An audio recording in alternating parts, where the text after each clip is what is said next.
Yikes! It looks like Rachel from Accounts' days are numbered. A damning and devastating expose by the BBC, no less, confirms that the under-fire Chancellor, whose October budget has sent the British economy into freefall, allegedly abused expenses at a previous employer and categorically did lie about her professional history in banking. Now, this shocking investigation by the BBC matters because in the run-up to the election, Rachel Reeves sold herself as a former Bank of England economist. We were told she was an economist at the Bank of England for the best part of a decade. And that was the basis by which she was apparently the best qualified person to become Chancellor.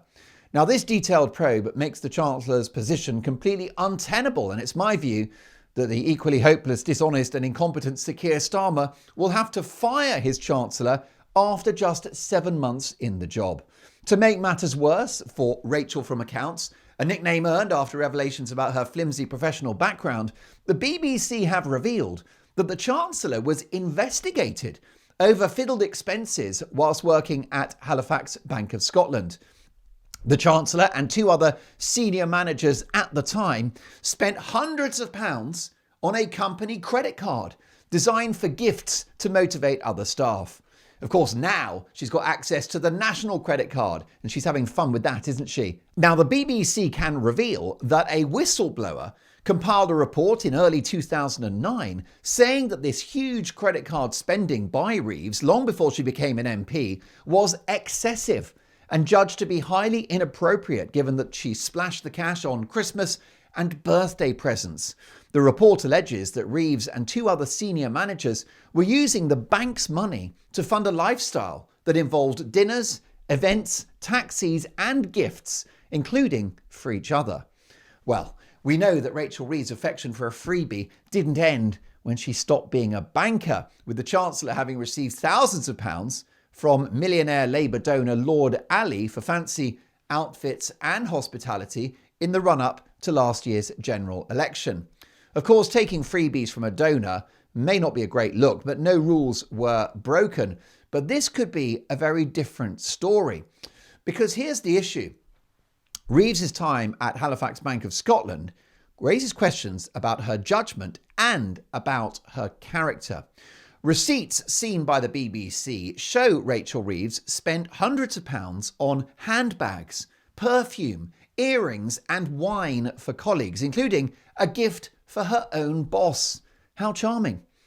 Concern was also expressed about her spending on luxury transport and on a huge Christmas bash.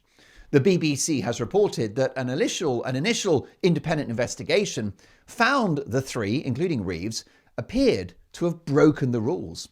Alongside these serious allegations of fiddled expenses, the BBC have fresh evidence that Rachel Reeves' claim to have been a Bank of England economist for the best part of a decade is completely untrue.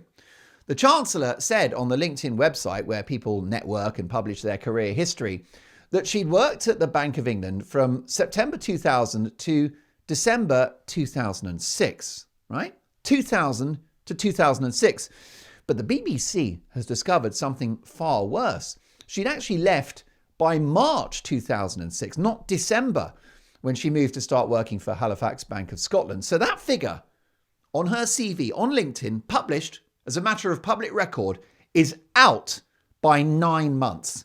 And she's in charge of the economy. And she was at the bank from 2000 to 2006. But a year of that involved being a student at the London School of Economics.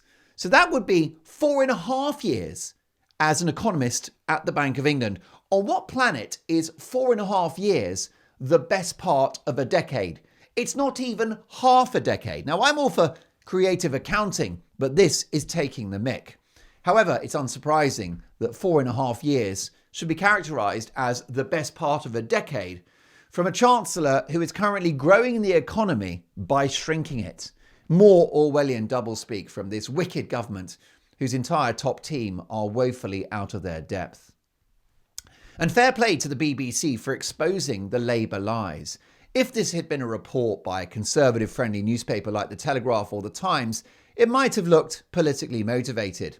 But for the institutionally left-leaning BBC to expose Rachel Reeves as a barefaced liar gives the Chancellor nowhere to run and nowhere to hide.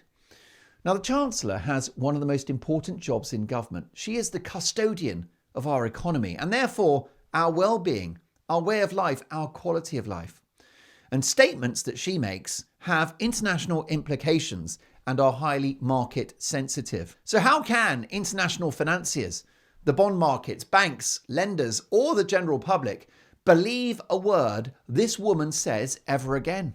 Rachel Reeves is nothing more than a modern-day Pinocchio, and she's just as wooden. Now, Reeves claims not to have been aware of the investigation into her expenses whilst at HBOS. So is she calling the BBC journalists who have exposed this story, is she calling them liars? The BBC aren't perfect, I'll give you that.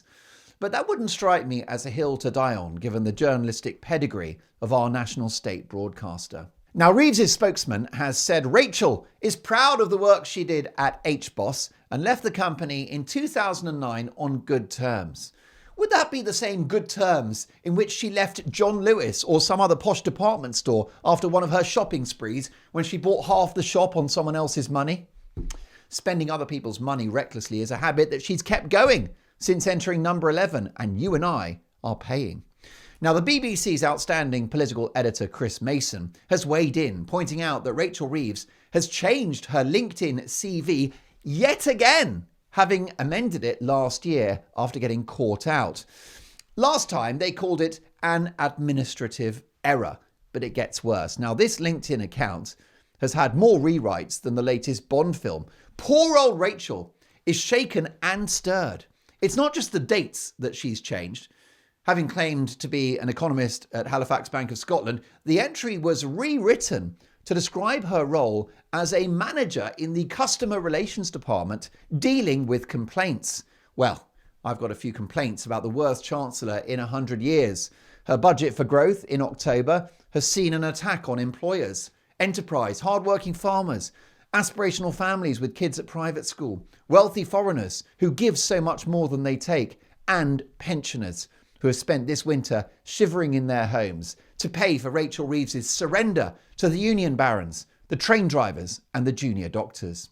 Her other big mistake was indulging in woke identity politics by announcing that she was Britain's first woman chancellor. No one cared. We just wanted the best person for the job. How hilarious if she's replaced by a man.